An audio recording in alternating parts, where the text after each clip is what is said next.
Alright, hello again. This is going to be a quick demo on just an introduction on how to create an animation.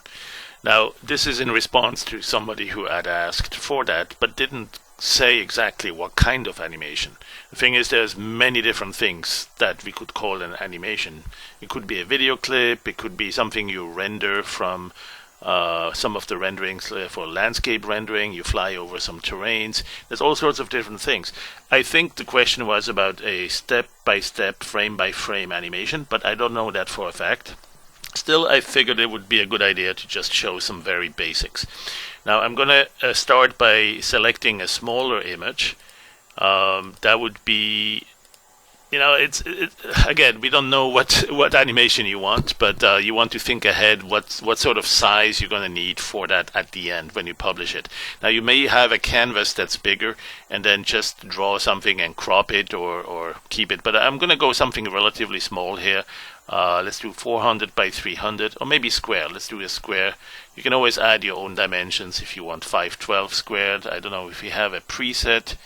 Maybe we don't. Look at that. I'll be darned. So, okay, let's do 512 squared, which means we need to unconstrain, uncheck this box here, and then put 512 in here. Now we have 512 squared.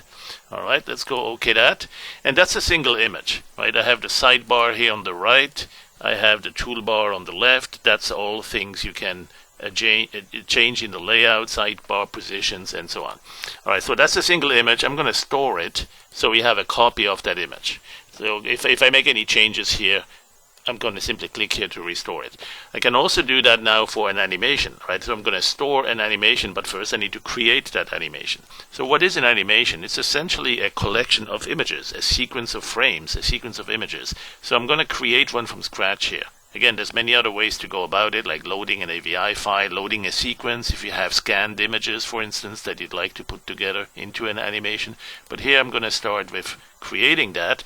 And let's keep it simple and say a dozen frames. And initially the image will be the current color, a copy of the current frame. So whatever that white image here is in the background, each frame will be the same. But I could also clear it to the secondary color, right? And that would be here you see the primary and the secondary. The primary is actually black, the secondary is white. So same result if I choose one or the other, but you could actually have an image in there to begin with. In fact, let's do exactly that. I'm going to do something like a ground here. I'm going to draw with the default brush something like some uneven floor, and then that's going to be the image I store, and that's going to be the starting point for my animation.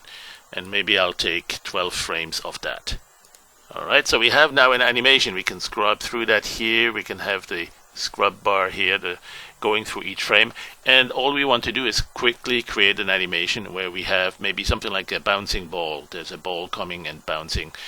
So I'm going to do, on the first frame, I'm going to keep it empty. The next frame, I'm going to say, let's go have this little ball peekaboo in here. So I'm drawing this ball. It's not in the frame completely yet, but it's going to be in there soon.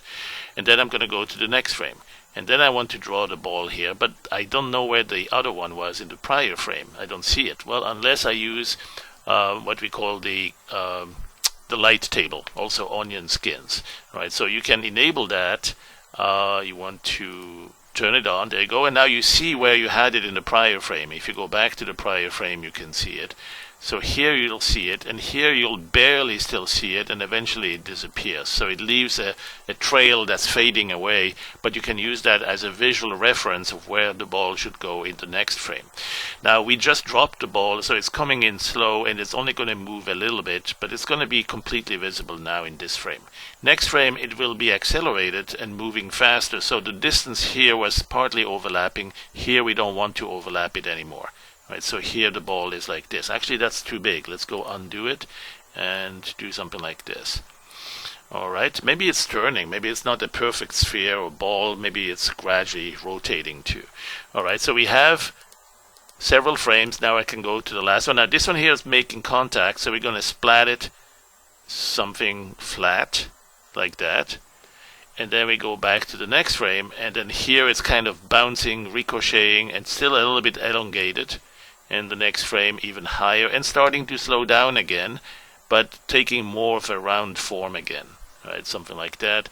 And then here it's reached the height it can from the bounce, and next one here is coming out of the frame. Maybe we have just one little bit here, but then that's it. Alright, so it's time to scrub through that. Now we can also turn the table off. There are some controls here if you want to adjust how much you see here. Also, if you want to see which one's before your current frame and which one is after, you see the red and the blue. So that's the redshift. Basically, if it's behind you, behind the current frame, it's going to be reddish, and if it's ahead of you, it's going to be bluish. That can be useful also if you have a very complex scene with a lot of things moving. So let's go and turn this light table off. We now have an animation. All right, so let's go check it. Boom. That's how easy it is to create an animation. Now, that's not done, right? Usually you have a few other things you'd like to do. Maybe you want to have the ball filled with a color. Right, so you could go to the first frame where you see it, and then maybe we need a reddish ball or orange or something like that. Let's select the color. Let's go to the fill tool and fill it in here. Now we may need to have a little bit of anti-aliasing here. Let me zoom in. Yeah, we see some pixels are missed because it's an anti-aliased drawing. So we need to enable the anti-aliasing. Let me uncheck this and go to, where's the fill parameters, opacity. There's a tolerance we could use, or anti-aliasing. That usually will do enough. There's a little bit edge condition here. Maybe we want to give it some tolerance too. So give it a little bit more to play with. Undo. Let's start from white. Well, I guess maybe I don't even need the anti-alias. I don't know how much. This is experimental, right? You try, you find the solution, and maybe that's just all we need here.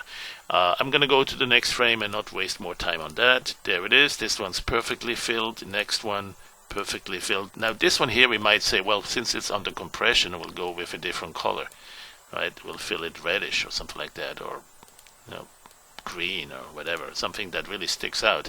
And then we continue, but how do we go back to that color? Well, we can pick it up from here. We can go to the color picker. There's a turkey baster here, or color picker. Pick that color. We are back to that color now, so we can go to this frame, and with the fill tool, go continue here.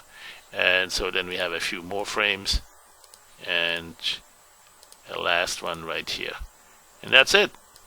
Right, now maybe we also want a different color on the ground. Let's say we wanted that to be green, and perhaps actually even with some sort of paper texture. So we'll enable or right click the paper texture, and I don't know what we want to do, something like this, or dinosaur skin, some sort of texture. And then when we fill it here with the fill tool, we should have some pattern there too. Alright, so we can go and apply that. There's only 12 frames. There's no need to waste time in trying to automate that. You could, and there's maybe another tutorial we can do with that.